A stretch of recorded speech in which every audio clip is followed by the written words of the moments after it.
Please enjoy this feature presentation of the Crooked River Radio Network. This program is rated for all audiences. Buckeye Time is sponsored by CrookedRiverRadio.com. Crooked River Radio is an internet radio station that is live 24/7 playing rock and adult contemporary top 40 hits from the 60s through the 90s. You can find us on Live 365, Simple Radio, Roku, Radio Garden, and even Alexa, as well as our website. Come on and join us on the Crooked River. Welcome to Buckeye Time. All Ohio all the time. Sports and intelligent conversation. Here's your hosts Erik Nannarone and Pat Morrow.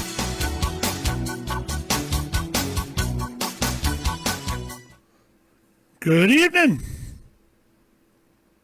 What's the show with me not starting myself on mute? Yeah, Okay. What about it? Good evening and welcome to another edition of Buckeye Time. I'm Erik. And I'm Pat. And today we have two guests. We have Vincent, who's with us now. Wait, would help if I unmuted his mic. It would be helpful. Very. Hi, Vincent. Hi. How you doing? Pretty well. Can you hear him well enough? Yeah. Then at 7:30 we have Dan Menningen from 92.3 The Fan will be joining us to talk about the Deshawn Watson situation. And also giving his takeaways from the preseason opener. So let's start, before we dig into the Deshawn Watson thing, which will be our main topic, let's kind of give our takeaways from the first preseason game. Pat? Yeah. As far as the first preseason game, I think everybody but Deshawn Watson did well. I hate to bash the guy. I really do hate to bash the guy. He did have issues, but that was only one series. There was 9 plays that he played, Mm-hmm. and you could tell he hadn't been there for a while. Mm-hmm. Well, his big issue's name was Anthony Schwartz. That dude should not have gotten a chance to be on the flight back to Cleveland. Yeah, I don't think I'd want to be that mean with him. You don't, but I do. Because he was the one who got Baker hurt last year. If the ball didn't bounce off his chest, that ball wouldn't have been intercepted, and then Baker might not have gotten hurt, and we might not be in this situation. There you are, Vincent. Yay. We knew we could show you up somehow. Totally. But well, Erik, it's like I've said before. This is just the first game. Everybody's rusty.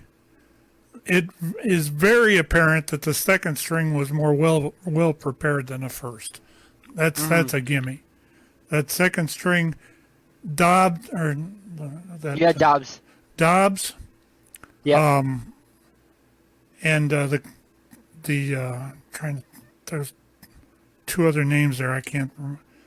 I'm having brain farts here. Well, receivers or? Yeah, they were receivers. Yeah, Kelly, was it?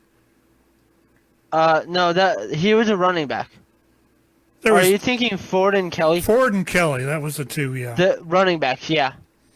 I think they did really well with him. They had stellar games, more or less. But like I said, it's the look. Kelly of the did the same thing last year. He was on the preseason team last year, and he had a really good preseason. The one guy who had a really good game, unfortunately broke his hand and now is out a few weeks, is Isaiah Thomas, the D end. Yeah, I thought Thomas did. Yeah, he did pretty well too. Winovich better watch his back because that kid showed that he's better from at least what I saw in the game. Thomas was way better than Winovich. And Winovich is making a lot more money than Thomas. So Winovich could easily get cut so they could save money. And get the guy you want, Garoppolo. Which I don't want after reading that he was... I don't think that Garoppolo's, unless in the beginning of the season, unless Brissett gets slaughtered, then they'll probably be bringing him. I don't expect anything to change like that right off the bat. I think they would bring in a backup, for Brissett. Somebody... I don't have problem with Dobbs. How about Dobbs? I don't know. He's supposed to be third string anyway. I know, but he's never been a reliable backup, though. He's never had the chance to be a backup. Because he was always, I should say, behind Mason Rudolph, who's a joke of a quarterback himself. And yes, I'll tell it like it is, because I state the truth, and only truth comes out of my mouth. Remember that. Yeah. Whatever. I think that, all in all, I think that the second and third strings did really well this week. In fact, they were more prepared for that game than I've seen Cleveland be in a long time. And that was without any other starters. You didn't have any of your starting defense in there. Well, maybe a couple. You didn't have pretty much any of the offense. Clowney. No. Well, I mean, you had a couple receivers, but Cooper didn't play. I forgot about that. And that's just the thing. It's you're going to take and you're going to have rust, and you're going to be able to. You're going to have to be able to get by it all. Now the question is now, game 2 coming. What are we going to do different?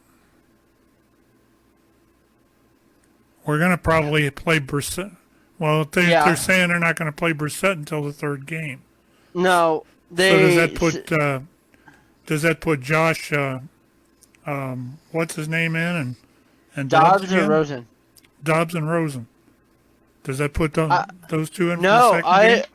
I heard that they are going to start Brissett, and I've heard I heard they're not going to start him until the third game. We'll ask our guest this when he gets here. Oh, also to tease something, later in the show we'll get into why a local radio host called me an idiot live on the air. Yeah, I heard about this. I didn't have the heart to call you and tell you if I thought it was right or not. Did you actually listen to it? No, I didn't listen. I didn't listen to it. I had better things to do. Did you hear my logic though? Well, yeah, and I did read what you put on Facebook, and I hate to admit it, but I kind of agree with you. The guy's wasn't going to play for most of the season anyway, even now. So why waste your time with that?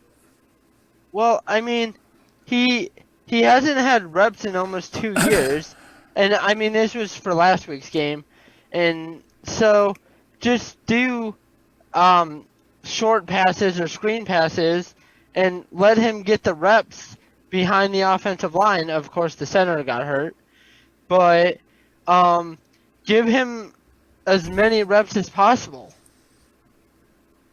He was working with the backup center anyway, and I had heard he might possibly work with the second team this week. So He needs I don't game know. reps. Is he allowed to play, or is he allowed to? Yeah, he is. If the suspension was indefinite or all season, then he wasn't able to. But if it was a certain amount of games and he's able to come back, then he is able to play. I'm scratching down some notes here.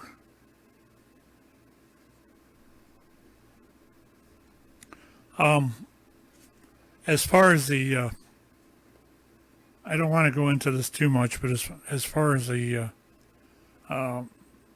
what happened today, and like I said, we'll cover this when the guest gets in here. I'm curious as to what they're going to be allowed to do with this now. If he's just out for the 11 games, well, there's our guest. He's connecting now. And we will wait. Well, we're waiting for our guest to connect. I will introduce him. He is the producer and fill-in host on Cleveland Talking Heads on 92.3, known as Packer Fan Dan. He is Dan Menningen. How you boys you doing hear me tonight? okay? Yep. Oh yeah, we hear you fine. Killer, sounds good. I'm working with a very old laptop here that took a hot minute to get into this whole thing, and so I apologize for the noir effect that I've got going on me. I promise I don't work at a private eye. It's all good. I just heard something in your introduction, Dan, that kind of takes me back a little bit. Talking Okay. Heads? Do you remember the Talking Heads? Of course I remember Talking Heads. So this is the thing, and it's why I'm delayed on this show, and I apologize for my lateness on here. So I am an only child. And so when things like your parents come to you and say, "Hey, come for dinner," you drop what you're doing and you show up and go. It's that simple. There are no hiccups. There are none of those things in between there. And because I am an only child, I dealt with my parents' music my entire life. So I grew up hearing more songs about buildings and food and Fear the Music and Remain in the Light and Stop Making Sense I see. and Speaking in Tongues and all of those Talking Heads albums that I grew up with. I love Talking Heads. I actually, probably about 10 years ago, I saw David Byrne when he circled around on a tour. He was supposed to be with Brian Eno. And they did nothing but all of those early Talking Heads tunes. And it was unbelievable. It was one of the best shows I ever saw. So, yes, I'm quite familiar, and I apologize to take your sports show right down into classic rock haven. Oh, we do music too. We do everything. We're not just sports. All right, beautiful. The internet Beautiful. station So now here. I feel less bad derailing. The internet station here does 60s through the 90s, adult contemporary and rock. That'll work. That's We play pretty good. 24/7. There's all kinds of stuff in here. I'm not real particular, but it's got to be top 40. That's one of the big things. Anyway, let's address the elephant in the room here. Do we have to? I'd rather talk about David Byrne's giant suit. And the underrated bass playing of Tina Weymouth and how it turned into UB40. That's so much more fun. But it's a sports show, Dan. How about that Deshawn Watson? How about that Deshawn Watson thing? So I don't know why I called him Johnson. Oh, you're because it's been a day on top of a week, which is on top of the last 4 months. That's why you called him Deshawn Johnson. That's exactly how my brain feels right now when it comes to all of this, guys. Aren't you glad it's over? Oh, dear As a God, fan yes. of the Browns, good Lord. Oh my goodness, I am so thrilled that this is over. More than, it sounds bad because I am sympathetic towards all the women who are involved in this entire thing and all of the horrific things that have taken place and what have been said and all that kind of stuff. And for them, it's going to be a very long time before this is over. But Yeah. from a pure sports standpoint, and from somebody who has to flip a microphone on and talk about it for 4 hours a day, Monday through Friday, it's been this circle essentially that we've been stuck in for the last 4 months. Because anytime you wanted to talk about the Browns, you couldn't. Yeah, You were stuck. that was the only thing that came up. Because you could come out here and go, all right, I think the defense could definitely pull it together. You can see how Myles Garrett can get after the quarterback. You see how Jadeveon Clowney can stop the run on his end and get just enough quarterback pressures to take some pressure off of there. And maybe the defensive tackles have a problem. And maybe that's how the Browns can get wins this season, is because of the defense. But then it all depends on if they can score points, which then takes you back to the quarterback. And it was basically this roundabout thing that would happen every single time you brought up the team, was that no matter how you spun it and how you looked at it, it all comes back to the quarterback position. It's how the NFL is built now. The NFL is built around that position. And so as much as we all wanted to sit here and have these conversations about, oh, yeah, we can run the ball, we can, the offensive line is strong enough to make things work, we are able to, the secondary is just loaded, we can get turnovers, we can force stuff, all of that kind of stuff. It all came back to the quarterback position the way the NFL wanted, going all the way back into 1994 when they started coming out with NFL Quarterback Club on Super Nintendo. And it's always been about the quarterback since then. Where do we go from here?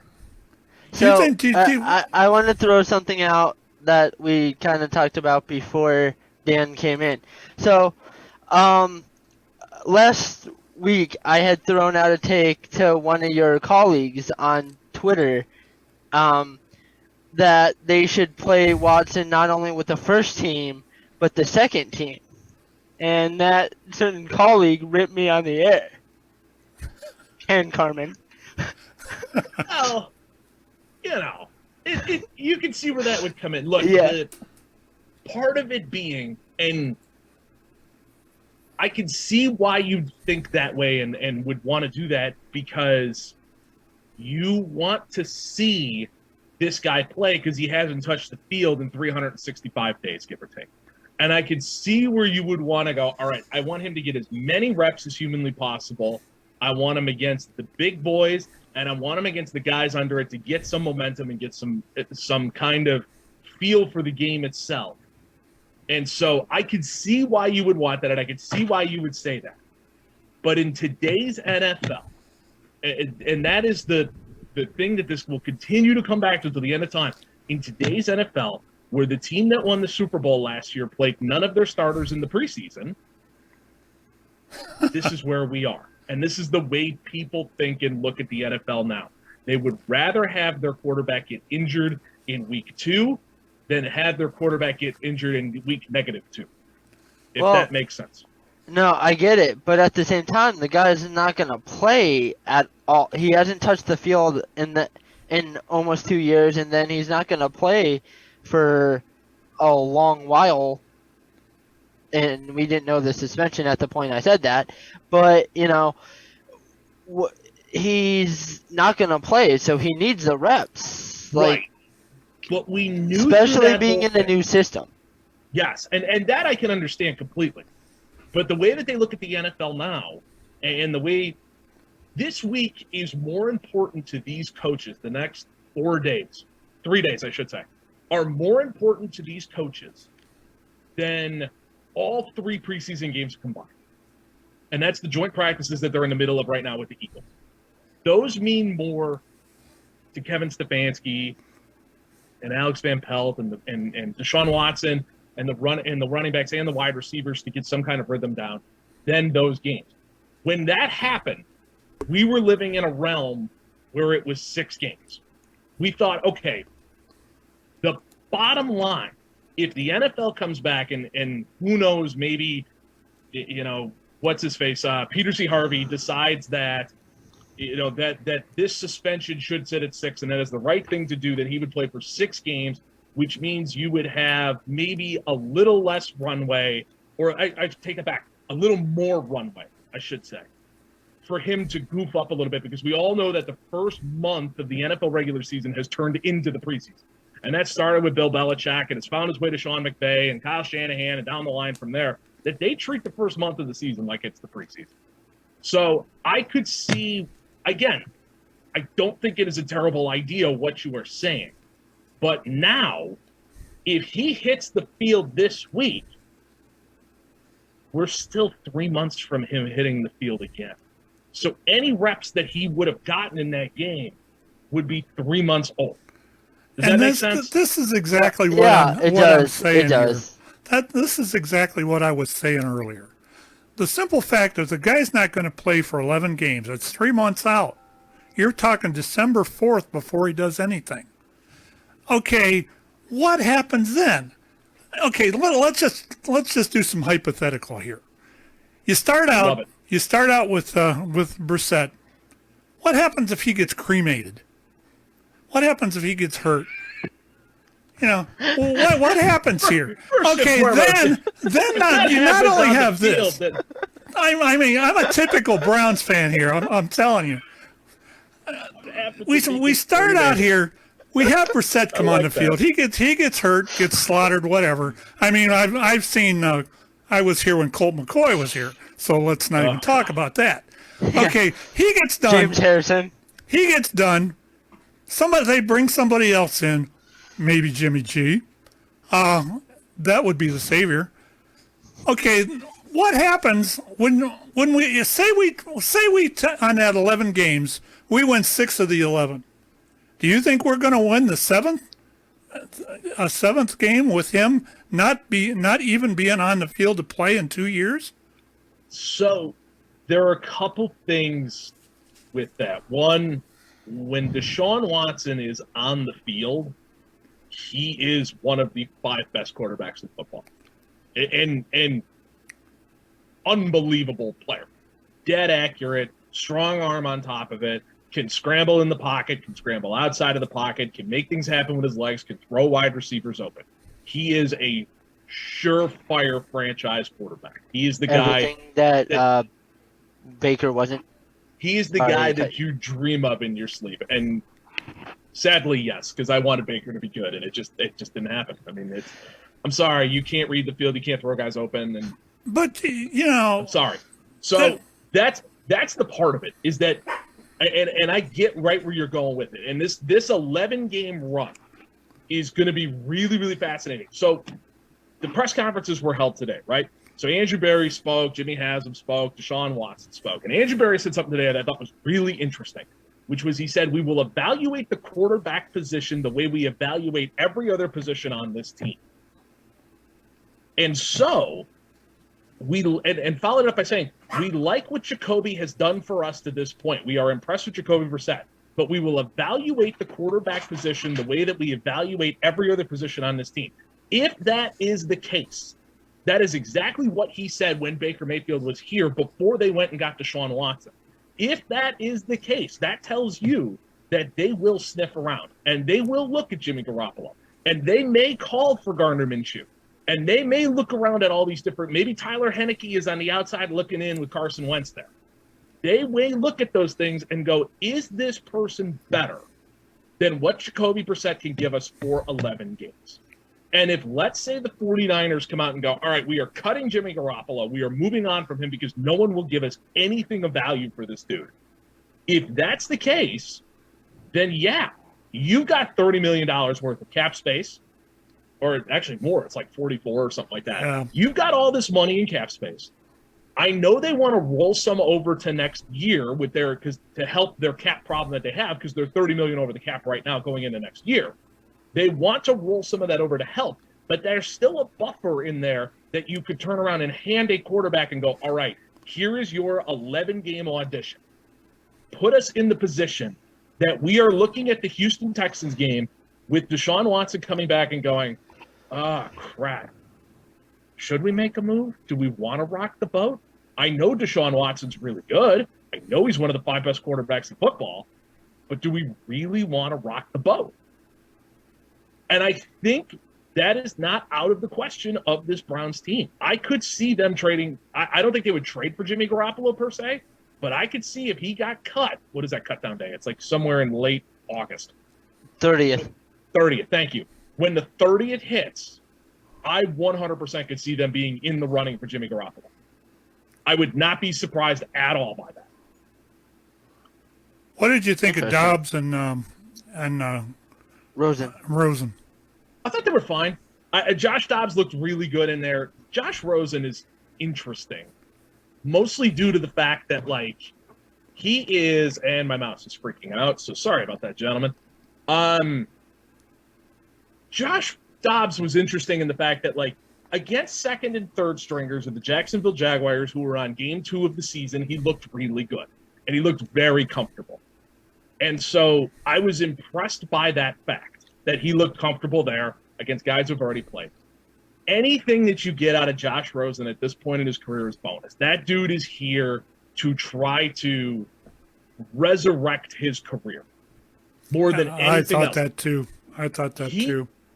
And that's the thing, is he has every bad thing that you could say about a quarterback has pretty much been said about Josh Rosen. You know, we are concerned about how much he cares about the game of football. He was once called cocky, as all get out as well. All the things that you don't want to hear about a quarterback that caused the Arizona Cardinals to move on from the 10th overall pick in the draft before they had to and get Kyler Murray. So I think he has had a rude awakening, and I hope he is using this as an opportunity to maybe hit the potential that he once had as a quarterback. Because I'll be the first to say this, and I truly believe it. The more good quarterbacks we have in the league, the more good football we have. So if there's a guy who is immensely talented, who just hasn't found his potential and could maybe find his way for a different club, maybe that becomes the Browns for a cup of coffee. Maybe, comes to save the day if Jacoby Brissett gets cremated, as you said earlier, which I did thoroughly enjoy that.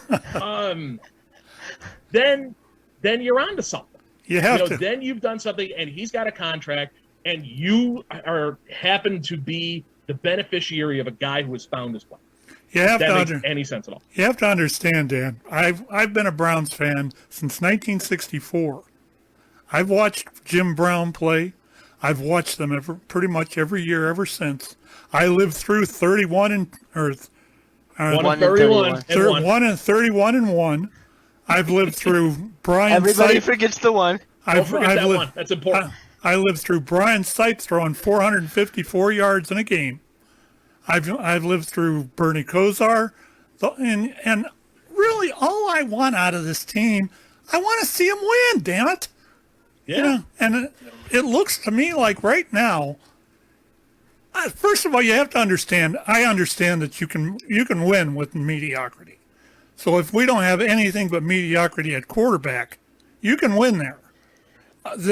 Pittsburgh proved that with Bubby Brister. So did the Ravens. You could point to Tannehill for the last 2 years. Exactly. You can win with mediocrity. But what won in those games was defense. And where we're at now with this defense, I think we've come a long way. This defense is stacked. It's the defensive tackles that we have a problem with. Yeah. And they have put a lot of hope in the younger guys that are there. They want to see what they have with Tommy Togiai and with Taven Bryant and all of those guys in between. And they want to see who's there, even with Jacob Phillips, who I think is more of a linebacker, but will play over the ball and that kind of stuff as well. They want to see what they have with Perry and Winfrey as well. That's what this season is about at the defensive tackle position. You can't afford them all. We don't live in this world, and we don't live in this world where these guys want to take 1-year contracts to be really, really talented guys to come out in and take a 1-year contract. They want security. They want 2-year deals. They want 3-year deals. The Browns are not in a position to hand out that kind of deal. So you kind of have to start doing this, because this, guys, what we are in the middle of for the Browns is what happens when you become a really good football team who invests in their quarterback. Because what ends up happening, and we've watched it for years with the New Orleans Saints, is that all of a sudden things like being able to go out and just go, okay, here's a franchise defensive tackle let's bring him in. We'll sign him to a 4-year contract for $80 million. You can't do that. You can't, because you are handing your quarterback $43 million a year, which is sucking up. What if the cap is 200? I know I'm I'm not a math guy. I'm not here to do math. But put it this way, it's a quarter of the cap going to your quarterback. That's a problem. So you either run into the situation where you're basically like, I'm paying my quarterback, let's hope everything else can come into place. We hit on some free agents and that stuff, or you have to become the New Orleans Saints. And by that, I mean, you have to draft like an all-star. You have to have drafts like they have had, where they have been able to bring in guys like Alvin Kamara, and Malcolm Jenkins, and Cameron Jordan, and then turn around and get Marcus Davenport when they trade up for that guy, and be able to hit on Michael Thomas in the second round, and be able to hit on Marquise Colston in the sixth. Like, that's where the GM really needs to show up and show what they can do. So while I am with you, yes, I would love for them to invest in defensive tackles. We're sadly not Major League Baseball, where we could just turn around and go like, okay, more money, yay, here's more money, come play for us. Well, for some teams. Right. Some teams you can, but our local team can't. But. Yeah, the NFL doesn't allow you to do that. Yeah. So I'm with you there, but this defense is legit. This defense has the potential. I think, what was it? Warren Sharp who was saying this, Sharp Football, that this defense has last year, I think, was the 9th best defense in football, and has potential to be even better this year because of how the fact that the schedule is softer. And that will help out this defense and how good it looks. And so if that remains the case, guys, I could see a roadmap, as much as it is anti-2022 and anti the rant that I had in the beginning of this show about quarterbacks and the importance of it. You can see the formula of how you can get wins until Watson comes back. Play damn good defense, turn the ball over, force turnovers, take care of the ball with Brissett, run the ball, control the clock, throw when you have to. Exactly. Essentially, play Tennessee Titans football. Hit some deep shots when you can. Could you guys see, if he keeps developing right, Dobbs be a competent backup quarterback? I think he's there now. At least from, again, going up against second and third strings, I think he's pretty close. And from what you have seen from other places and what you hear from camp, he works hard enough. The guys all love him. All of the things that you want to hear about a quarterback are being said about him. So I don't think it's out of the realm of possibility that he could be a backup quarterback in the league for a good period of time. I mean, we've seen guys more times than we can all count. I mean, hell, Ryan Fitzpatrick was 40 when he retired. Like, when it comes to being a backup quarterback in the NFL, the things that you need to do are A, be able to be coached, B, when you hit a certain age, be able to coach, and C, be great in the locker room. And D, when we bring you in, don't lose. You don't have to win the game, just don't lose the game. My concern is, how was he not able to jump over Mason Rudolph on the depth chart in Pittsburgh for the longest time, when if he was developing to what they wanted him, why wasn't he able to be good enough for them to cut Rudolph and have him be their backup for a year or two? So my knee-jerk reaction to that question, because I don't totally have an answer for you, but my knee-jerk reaction to that question is politics. I think, and I don't mean that as in like what Mason Rudolph votes on November 6th. Like, I don't mean it that way. I mean it more as Mason Rudolph was, I believe, a second-round pick, either a second or a third-round pick out of Oklahoma State. And he was a pretty highly touted prospect. And I think they wanted him to be the heir apparent to Ben.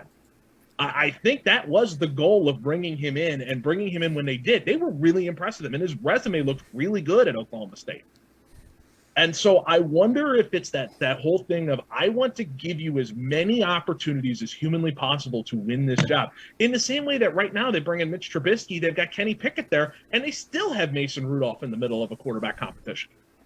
So I don't know. I haven't watched a ton of Josh Dobbs tape. I'm not going to lie to you. But I wonder how much of that plays into it, because I do find it fascinating that Mason Rudolph is in a quarterback competition right now, when he's been given every opportunity to seize that job when Ben got hurt. Mm-hmm. I don't know. I can't tell you from film or any of that stuff, but I know some of that stuff plays into it. Interesting. Well, I'll tell you, as far as Pittsburgh goes, as far as Carson Wentz goes, I remember when I think he played for he played out of isn't he from the Mentor or Lake Catholic? Trubisky. Yeah, Trubinsky. Isn't he from Lake or yeah, played a Mentor. Why did I say one? Yeah, I remember when he played out there, and he's really good there. And it just didn't he go to Chicago? Why am I? Okay, Chicago ruined him. That's all there was to it. And they're in the process of ruining the other Fields. Justin Fields. Yeah. Do you think he's getting coached well out there? Ooh. Oh, come on. So now you're like, again, I'm a Green Bay Packers fan. I was born and raised a Green Bay Packers fan. So now you're basically asking me to rip on the Bears. And it has hit the point in my Packer fandom where, like, now I just feel bad for them. Like, every Bears fan that I talk to will flat out tell me that apathy has set in, that we feel no more pain. We can hardly feel joy anymore. We haven't seen joy in so long, we hardly know what it looks like. So I will say this on it. They held on to Ryan, they held on to their GM for too long. Like, he was there for Ryan Pace, that's his name. They held on to Ryan Pace for probably 2 years too long. They held on to Matt Nagy for probably 2 years too long. What they did to Mitchell Trubisky was brutal. He needed to be brought along slowly. He probably needed to sit for a year coming out of that North Carolina system. They probably took him too high in that draft. And even in the moment, I remember people sitting there going, oh my God, they are taking him too high in this draft. This is not where he should be taken. Well, they said the same thing about Baker.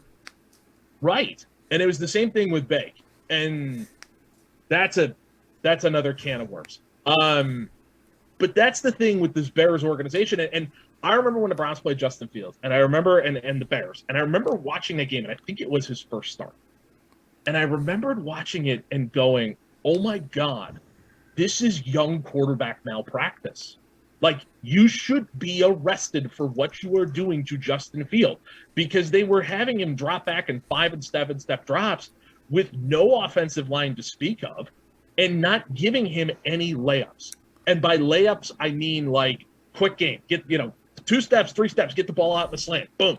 Get out routes, anything just to get screen passes, anything to get momentum going, get the run game going, then get that play action off of it if you want to take some deep shots. Help your quarterback. Give him easy reads. Make life easy on him. And the Bears refused to do that last year with Justin Fields. And it was embarrassing. It was absolutely embarrassing what they did to that kid. And it's the reason why Matt Nagy should have been fired 2 years before that, is because he did the same crap to Mitch. The difference is that they had defense to back it up. At least back then with Matt Nagy and Ryan Pace, they had the defensive groupings together to back it up. And that was gone last year. What they did to Justin Fields was malpractice. It was embarrassing what they did. I agree. So what do you think the Packers are going to do this year? I think this will be a completely different Packer team than we've seen before. I think this is going to be a team that is going to revolve around running the ball and playing damn good defense. And I think they are going to try to bring the wide receivers along slowly. I think what you are witnessing out of this Packer team is they realize that Aaron Rodgers is 37 years old, and they are basically going to – he might be 38 actually. But they are basically going to say, I know you can be Superman when you need to be, but our goal is to make it that you don't have to be Superman until 5 minutes left in the fourth quarter. And then maybe you can pull something out. And maybe we can put this together, and at least maybe later in the season you have some kind of chemistry with Alan Lazard, or maybe that becomes chemistry. You know, you find it again, and Randall Cobb finds the fountain of youth, or Sammy Watkins finds the fountain of youth, and you can get some kind of chemistry with these guys. I think the way that this team is set up right now, they are going to run the hell out of the ball with Aaron Jones and with A.J. Dillon, and it's just going to be play lockdown defense. And I think it is going to be a different Packer team. And the funny thing was, the last time there was a Green Bay Packer team that was like this, where the defense was arguably better than the offense, was 2011, and they won the Super Bowl. So I'm not saying they're winning the Super Bowl. Do not quote me on that. I just find it really interesting that that's how they're looking at this.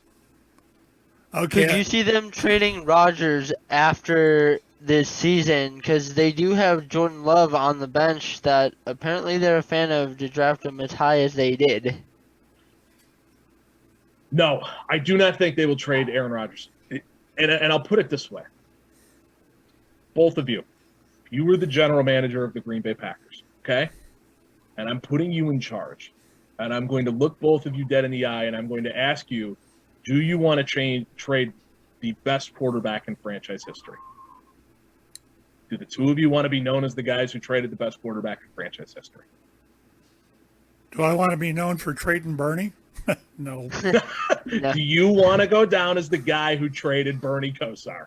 That's an interesting take, though, that I will answer your question, but that you see Rodgers as the best quarterback over Brett Favre. Aaron Rodgers is the greatest quarterback I've ever seen in my life.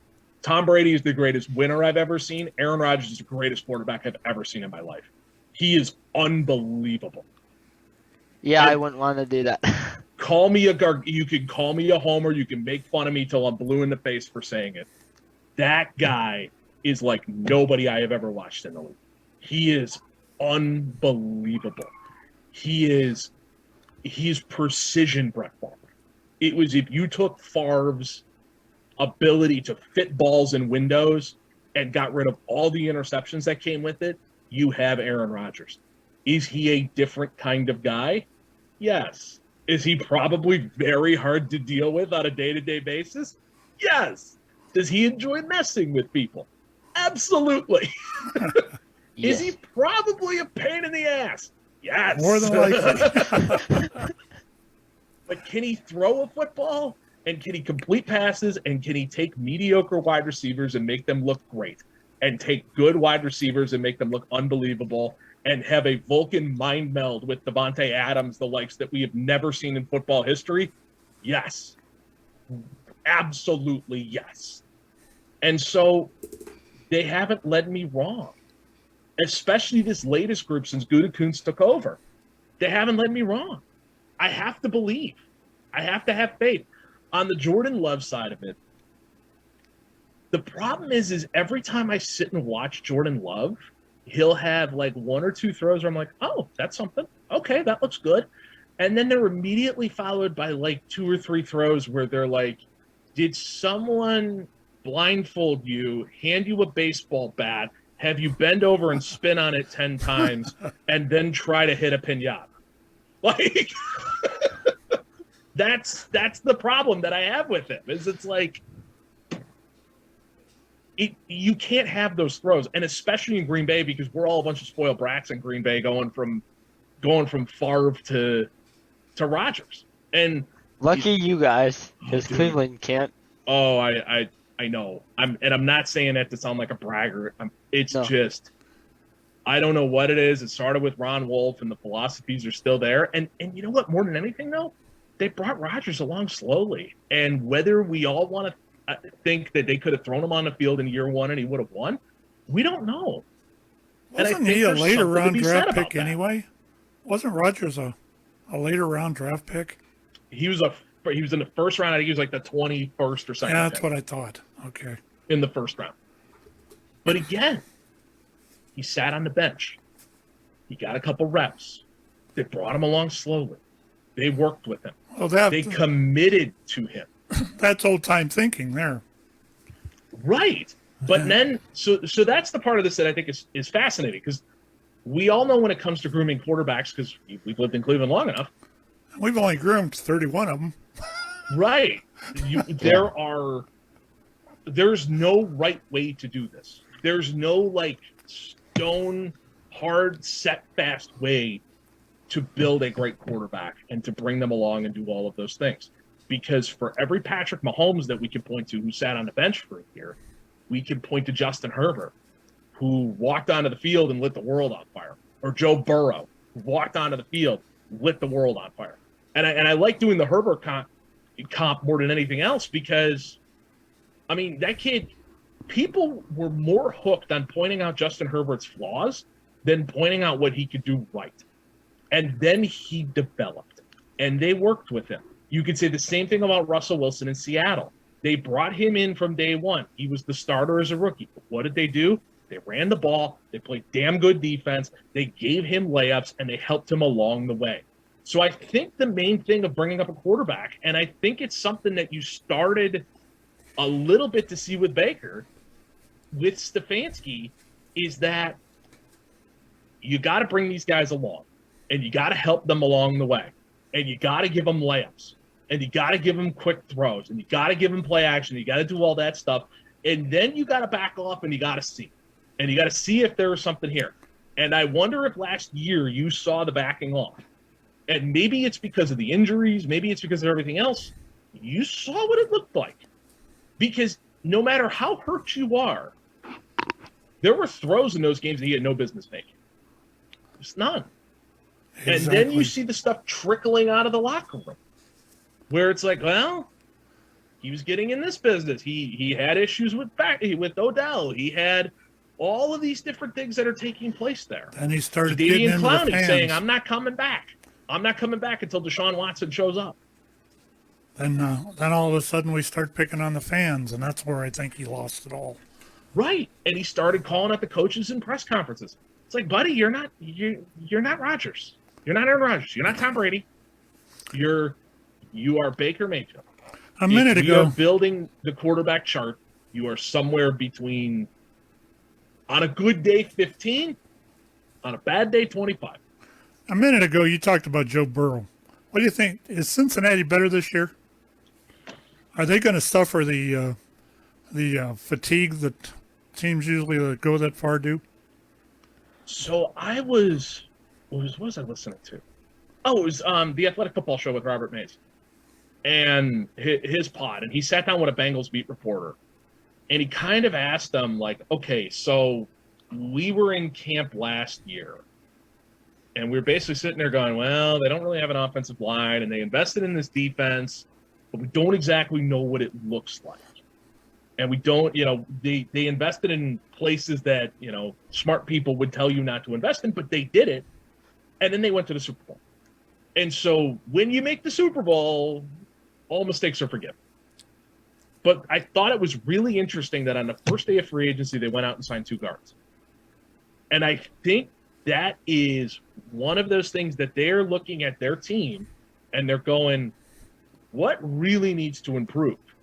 Oh, the fact that our quarterback almost got his butt handed to him every time he stepped on it. The guard position, exactly. And that's why I watched them do that in the draft. And I thought, well, good for them.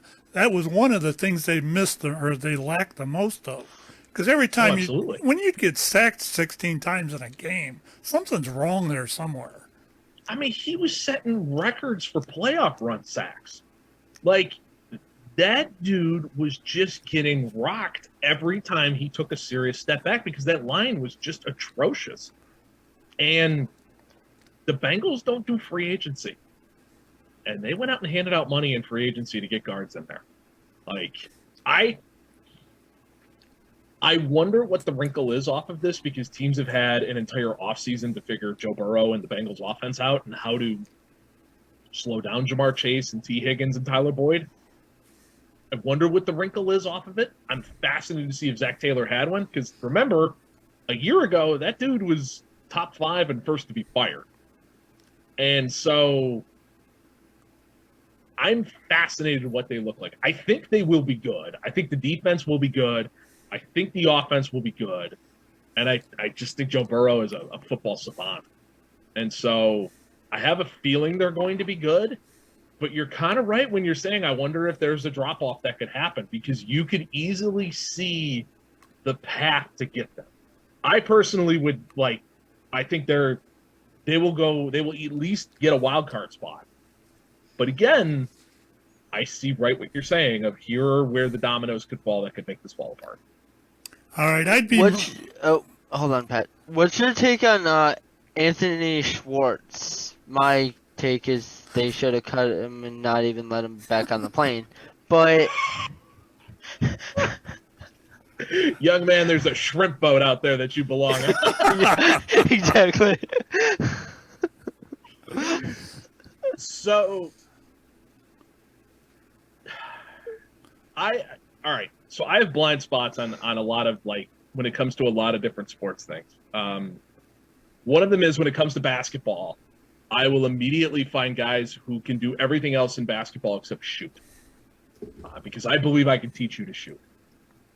When it comes to football and it comes to wide receivers, I could see the reason why they went and got a guy like Anthony Schwartz, which is, oh my God, this guy is a high school track star. He's fast as all get out. He's competed at some of the highest stages in college and all that stuff on the track team as a sprinter. It makes sense that you would be like, yes, let's draft this guy and we can teach him how to catch. Well, we're in year 2 and he's been banged up a whole bunch and he still can't catch. And it doesn't matter how fast you are when you can't catch. We could come up with as many gadget plays on the face of the earth. If you can't catch, none of those gadget plays are going to work, because they're going to go, oh, Schwartz is on the field, it's a reverse. Because he wouldn't be standing out here because the guy can't catch. This team is so desperate at wide receiver that I can't cut him yet. And I'm not moving on from him, and I'm not pointing at the shrimp boat and telling him to head up on it. But he's got to learn, man. He needs to stand in front of a jugs machine for hours, and he needs to have Alex Van Pelt or Josh Rosen or Josh Dobbs just throw him balls for hours on end, and then put Greg Newsome in front of him and throw him balls for a half an hour, because it doesn't matter how fast you are as a wide receiver if you can't catch. Exactly. You are useless to me if you can't catch. Well, I think if that rookie Woods didn't get hurt, I think he would have probably made this. I know we're early in the season, but I think he would have made this team over Schwartz from what I heard in camp. Yeah, a lot of people were drooling over Robert Woods. And, I know that a lot of people will tell you that a minute a guy gets drafted, you should absolutely forget where they were taken from. And you should forget that draft pick and just look at him and say, you are a professional football player. Congratulations. The guy being a 6th-rounder who transferred, I think it was from JUCO to Oklahoma, or at least a smaller school from Oklahoma, taken in the 6th round. I know you could point to Donovan Peoples-Jones. I know you could point to Antonio Brown. You point to a lot of guys who were taken late in drafts who were wide receivers who turned up. It's a lot of pressure to put on a guy who was taken that late in the draft and who is that raw. To me, the biggest mistake hole on this roster, if we remove the Deshawn Watson situation, is the lack of addressing the wide receiver position, because they are one Amari Cooper injury away. Which, look, Amari Cooper's pretty bomb-proof. He's played a lot of his games when he was with Oakland. He's same thing when he was with Dallas. But if you remove him from this for even a short period of time, your wide receivers, Donovan Peoples-Jones, who's looked good in flashes, Anthony Schwartz, Michael Woods, and David Bell. Well, David Bell, if who is he's a healthy. rookie, the 99th overall pick. David Bell. How much Then you confidence got do you? Demetric Felton too. Demetric Felton as well. Who will flip between the two of them, probably more wide receiver. You can say the same thing about Kareem Hunt. Honestly, gentlemen, how much faith do you have in that? None at all. I feel like Andrew Berry is just another Ray Farmer. Come on, Eric. I have heard that be thrown about, that he is someone who does not address the wide receiver position and that he could be seen in that way. I'm not there. I don't think he's that, because at least he took David Bell. If you look at Ray Farmer would have never took David Bell. Ray Farmer would have looked at you and been like, well, here's this undrafted guy who could do the exact same thing that Seattle cut. You know, that's what he would have done. So I can't get there yet when people make that reference, but it is alarming how a team that wants to play more 11 personnel, 1 running back, 1 tight end, 3 wide receiver sets, did not address the wide receiver position in a way that you would want them to. The only thing I can think of, guys, is that they see David Njoku as a wide receiver. It's the only thing that I can think of. And maybe Demetric Felton as well. And that maybe they're kind of going the football version of Golden State Warriors positionless football, where, hey, it may say that he's a tight end on the depth chart, but David Njoku is a slot wide receiver, and he's a big old dude, and we're going to send him all over the place on all sorts of routes as a safety valve, and hopefully he has solved some of his woes when it comes to catching the football as well, and can help this team. Because if that's not the answer, and they're feeding us this stuff saying we want to go more 11 personnel, we want to, accentuate with a couple RPO what Deshawn Watson could do with his legs, and we are evolving this offense away from the tight end sets that Baker Mayfield had. Okay, your wide receivers tell you that's not the case. Your wide receiver position tells me that you are not going to address this in the way that you say you are, or you're setting yourself up to fail. Like that, if I was them, I would have had Julio Jones in here. I would have had A.J. Green in here. I would have had some of these proven vets who have been around the block a couple of times and maybe around the back 9. Some of them you could even probably say the back 4. And I would have had them in here. And I would have been like, all right, let's see what you got in the tank. Because I at least want something a little more sure-handed than rolling out Anthony Schwartz and the rookie David Bell. And the fact that everybody is going, well, David Bell, he does the same thing as Jarvis Landry. David Bell is a rookie. He's a rookie, folks. It's not like Jarvis Landry's don't just roll in and it's like, oh, look, here he is. Huzzah, we've done it. We've grown a Jarvis Landry. Perfect. It's like, no, you have to develop that. You have to develop the feel that Jarvis Landry had. You have to understand how to, catch and find the first down line in the NFL when you're getting press coverage and all that stuff. And I just, that one, if there is an undoing for this team, it's going to be that position.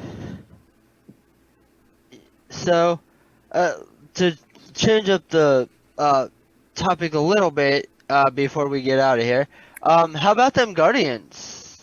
Dude, they are so much fun. Oh my God, are they fun? Oh yeah, I mean, being so young and still in first place by barely much, but still in first place. Do you think they'll make it far into the playoffs? They will go as far as their starting pitching will take them. I think that's still the crux of this team, guys. I think it still continues to come back to the starting pitching. They are playing a style of ball. I forget who it was who said this. Oh, it was Enosaurus. That's it. Enosaurus of the Athletics said this to us. He was on the show. And he goes, they are literally playing dead ball era baseball. Like, right now, you could take this team and you could make them the 1884 Washington Senators, and they would play the same exact style of ball. Where it is, we are going to slap the ball all around the yard. We are going to go first to third. We are going to steal bags. We are going to be singles and doubles hitters. And if the ball happens to go over the fence, well, that's great. But it was not our primary goal when we walked to the plate. And that is 180 degrees from baseball right now. And Do you? no, Go ahead, no. sorry. I was just going to say, I hope so, but I think it's going to come down to can the pitching hold up, because I wonder what they've faced a lot of great pitching leading to this point, and they've made them work, and they've gotten into the bullpens. We'll see. I have no expectations for this team, and I think that's my favorite part. Yeah, that's always good because this was so unexpected. They're so young that nobody expected them to be this good this young. Because not only are they the youngest team in Major League Baseball, but they would be the youngest team in AAA right now. Yeah. Yes. We walked into this season with our expectations were, let's see the kids, okay? 100 at-bats to Yu Chang. Thank you for everything you've done. We're moving on. 100 at-bats to Bradley Zimmer. Thank you for what you've done. We're moving on. 100 at-bats to Bobby Bradley. Okay? Moving on to the next one. That was the season. That's how the Brandon season Reyes. began. And That's they then another said, example. okay, let's see what Owen Miller has to offer. Oh, crap, there's something here. Maybe there's Steven something Kwan. with Ahmed Rosario. Stephen Kwan from Jump Street. But even those guys, when they came up here, it was the same philosophy that they were using with the Bradley Zimmers, the Yu Changs, the Bobby Bradleys from the beginning of the year, which is, here's your 100 at-bats. Let's figure out who can sink, and let's figure out who's going to swim. And that's what they've spent the season doing, and it seems like they have found a group of guys who are really good together and can really play together. And so they're super young on top of it, which means for this team is the most valuable thing. They're under club control for a good period of time, and the core of this team is under club control for a good period of time, which is incredibly valuable. And we know how these owners look at club control and, hold off calling up these guys till, halfway through the season when they should be up, from the beginning. I mean, you saw with Stephen Kwan. Stephen Kwan came up here, hit the cover off the ball, slapped the ball all over the place, and then he scuffled for a while. Then he made an adjustment, and he started hitting the ball again, and has kept hitting since that moment. I wonder if we're going to get that with Oscar Gonzalez, where the league is going to make an adjustment. Oscar may struggle for a little bit, and then it's the question of will he make the adjustment. We were in the middle of seeing that with Nolan Jones. Nolan Jones is starting to struggle a little bit. The question is going to become with those guys is, okay, can you make the adjustment? Look at Andreas Jimenez. Exactly. By the way, if that isn't the win of all wins, one, we had Keith Law on in the beginning of the year, and I'll never forget him saying, like it's kind of funny when you host the shows, guys, and I'm sorry to keep name dropping and all of that kind of stuff on here of Baskin and Phelps, but these things are said to us by people, and they'll just stick in my head. Like every so often I'll hear something and it'll just immediately stick in my head. And when Keith Law said, if the power is real with Andres Jimenez, he is the best shortstop prospect in this system. If the power is real. If not, the best shortstop prospect is Tyler Freeman. The power seems real, guys. And if that's the case, this team sniffed around Matt Olson in the offseason. They wanted to trade for him. They had an offer on the table they were going after. Okay? If they are big game hunting, you should get the influx of, minority owner money to help the cause. If they are going to go big game hunting, they have the prospects to do it. We said it with the Juan Soto trade. If they wanted Juan Soto, they could have gotten Juan Soto. That's how stacked the farm system is.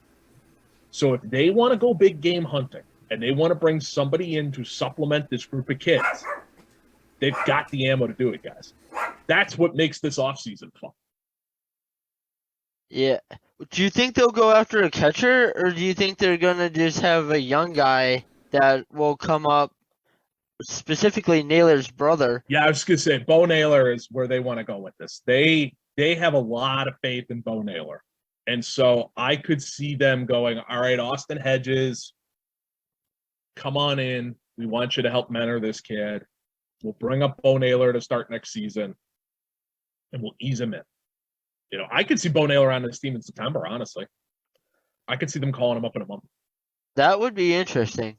Hedges needs to learn to kind of shut his mouth after kind of mouthing off at the umpires. You know what, though, man? I kind of appreciate that. Like, I kind of appreciate, and especially, and maybe this is the baseball nerd in me, but when your catcher is blowing a gasket like that, like, there is nothing more valuable in baseball than the relationship between a catcher and a pitcher and a catcher and an umpire.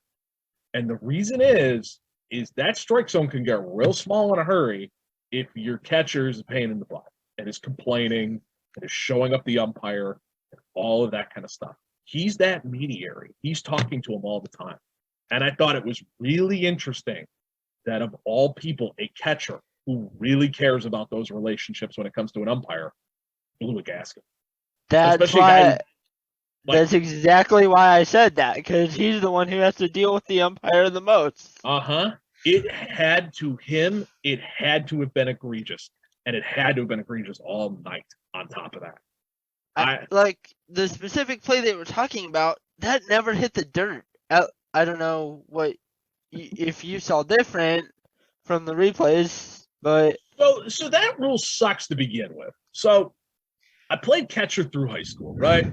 Yeah. And what you're taught when you are a catcher is you can block the plate, but what you want to do is you want to stand. You want to stand up and you almost want to go, squat a little bit so you can take the power and take the pressure, take the push, both hands on the ball, and fall over backwards. Couple years ago, Buster Posey caught a ball, he got on his knees and got shoved over and broke his leg. That's the reason why we have this rule about blocking the plate now. Oh, that's not the one I'm talking about. I'm talking about the ball in the dirt that they said didn't hit the dirt that Terry got thrown out. Oh, yeah, okay. All right, now I'm tracking. Sorry. No, that's fine. I should have been a little more clear. I started ranting and raving. My bad, brother. No, you're good. No, it didn't hit the dirt, but I think it was that same thing again, where it's like it had been so egregious all freaking night that it just caused him to snap. That, like, between the Stephen Kwan, the blocking the plate, the strike zone in general, like, it just was that whole thing of like, all right, that's it, I'm done. I can't handle this anymore. Even down to the fact that after Francona got tossed, there were guys screaming from the dugout that had to be held back by Jose Ramirez.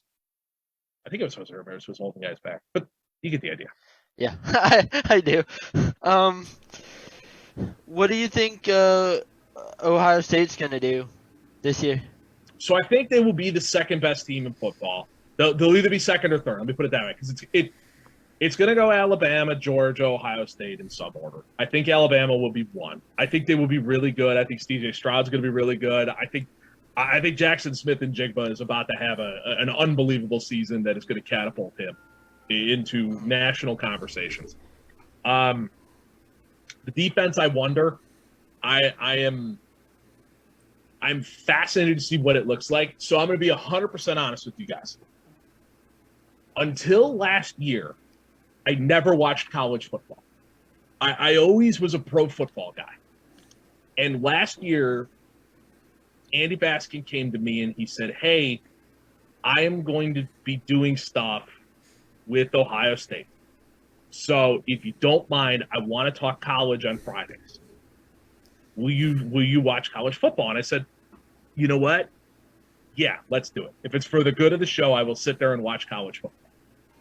And so last year, for the first time in my life, I sat down and went, all right, pageantry, tradition, Gus Johnson, let's do it. Like, and so I sat down and watched it. So I watched a good chunk of Ohio State, and I was incredibly impressed outside of the game that got the defensive coordinator fired, where they continued to run cover one, and everybody saw it was cover one, and proceeded to light them up, which I think was the Oregon game, because that was when Calvin Thibodeau sat out. So I think with him out, I think Ohio State's going to be really good, and they'll be good on the defensive end as well. Because looking at the draft and that stuff, it's not like they lost a boatload of talent off of the defensive side of the ball. They lost some off the offensive side of the ball with Wilson and Olave. But you bring back Stroud, you got Smith and Jigba, you've got Marvin Harrison Jr., and it's a wide receiver factory. They're Ohio State. They're a juggernaut. They're just a juggernaut. You got Travion Henderson too, which I think. That's right, Travion Henderson. Thank you. No problem. The Yeah. best in college football, buddy. That's my Ohio State. Oh yeah. I You have think, you have to Stroud will be- understand. You have to understand, Dan. I have arguments with people over Ohio teams. We do another sports show on Saturday mornings. I've got on. I got two Dallas fans in that one, and we're all the time arguing back and forth over. Just make fun of Mike McCarthy. All you have to do is say the words Mike McCarthy, and you'll win every argument. I'll have to remember that. So can I give you my so I'm 34, okay? I had one of my every so often, as you guys both know, because I think you hit these moments in life where you have the oh my God, I can't believe how old I am moment. And I was reading this whole piece on how Mike McCarthy was quoting Austin Powers in practice and how the players had no idea whatsoever what the hell Austin Powers was and why it was any level of relevance. And I'm like, oh my God, that's like a cultural touchstone. What the hell is wrong with this generation? Like I immediately became just transported onto a rocking chair, yelling at some kid for throwing the ball in my yard. Get off my lawn, guy. This generation today, you don't know comedies if it's back you upside the head. How the hell do you not know what Austin Powers is? I just immediately fell into that. And we all have those. You hit those moments, and that was mine. Is when I read that piece on Mike McCarthy, right? Where they were like, he was making Austin Powers reference, and the players had no idea what the hell he was talking about. I was like, oh God, how do you not know $1 million? Or $100 million. I forget what the show is called, but Amazon Prime Video does a Hard Knocks type thing, and they rotate. Oh, yeah, in season one. Yeah. I know what you're talking about. And they did. Oh, really? Cool. They did Michigan a few years back, and there were Harbaugh would always make references, and the players would look at him like, "What is this dude talking about?" So I coach high school track. And I run into the same situation all the time where I'll make a reference to Talladega Nights, Step Brothers, the movies the movies that I grew up with in that era, and because I've given up. My personal favorite comedies will forever be Caddyshack, The Jerk, Blazing Saddles. You just won me over there. I mean, all those movies, those are my favorite. But I've given up making references to those kind of movies to anyone who is under the age of 30, because first they're just uncultured swine. That's really what it comes back to. Thank They're you. just uncultured. That means a lot, Dan. They're just uncultured. Go watch Blazing Saddles and come talk to me. You need to understand. It's so good. It's so damn funny from top to bottom. Now, again, in today's society, it would probably never in its life ever get remade, and you will probably cringe in the first 5 minutes of it until you kind of get used to the fact that they're poking fun at it. But it's just wonderful. But yeah, I've given up. There's definitely scenes from Step Brothers that would never be okay. Oh, God, no. Oh, God, no. But, I'll make references to that, and these high schoolers will look at me like, what? And I'm like, oh, this movie's only 10 years old. Oh, that's right, you're 15. Never mind. Yeah. Never mind. Anyway, go watch Step Brothers when your parents aren't looking. And then after you're done, go watch The Jerk, because you need to realize how great that movie is, too. That one I haven't seen, but I have seen Step Brothers multiple times. So The Jerk, Steve Martin's first movie. Yep. It is one of the silliest movies you will ever watch, and you will laugh very, very hard through all of it. And it's actually aged really well, I have to say. There aren't many parts of it that you're like, oh my God, I feel like I need to quick Wikipedia this reference so that I can get it.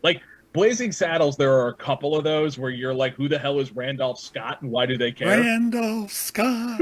would you do it for Randolph Scott? Randolph Scott. Exactly. Like you have to Google that, but like, you know, the younger, if you're younger, or if you know, if you're older or grew up in a house like mine where you found yourself watching a lot of Westerns, you don't have to Google that because you remember seeing Randolph Scott in movies.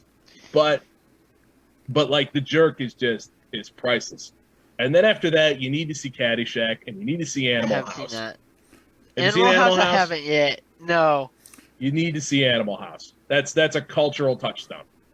It is. Now that movie, I would not say has aged the best, but it's still hysterical. That's a cultural touchstone. You got to see Animal House. I hear that made reference to on Sports Talk Radio all the time.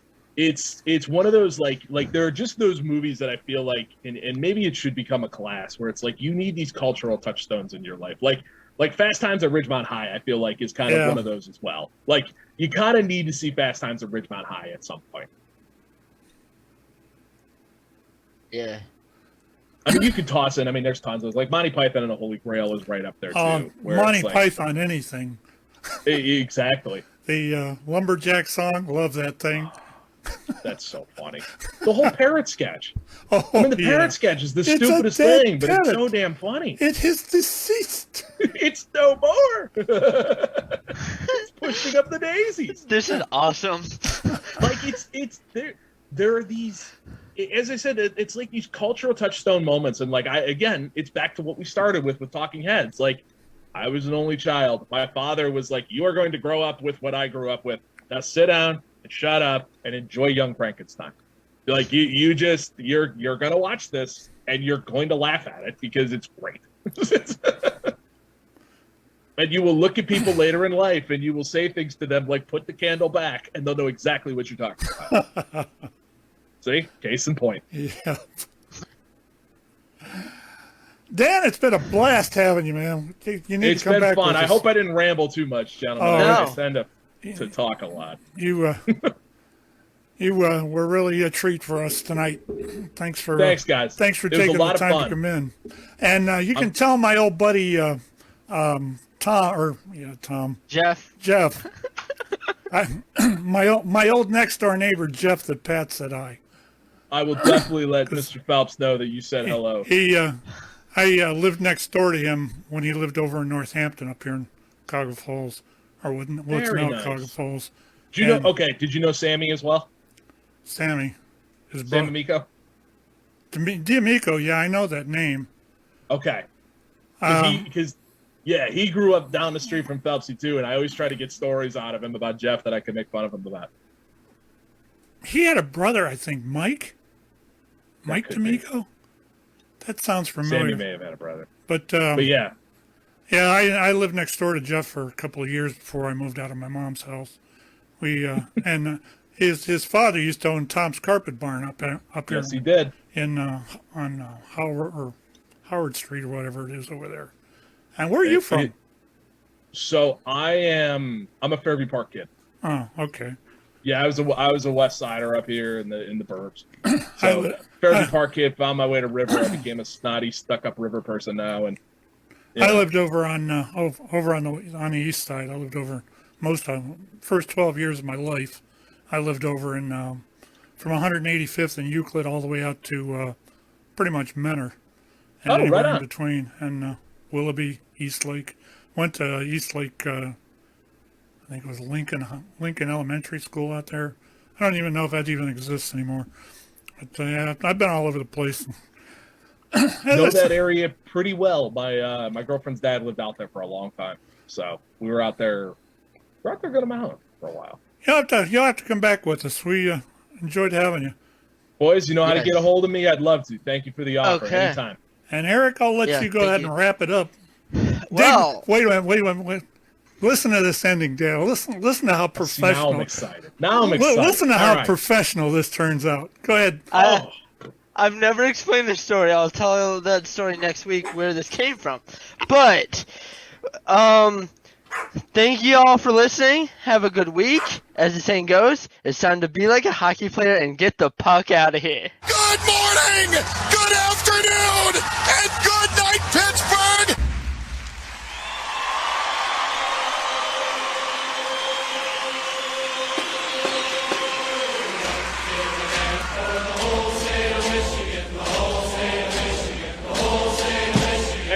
stand for the national anthem.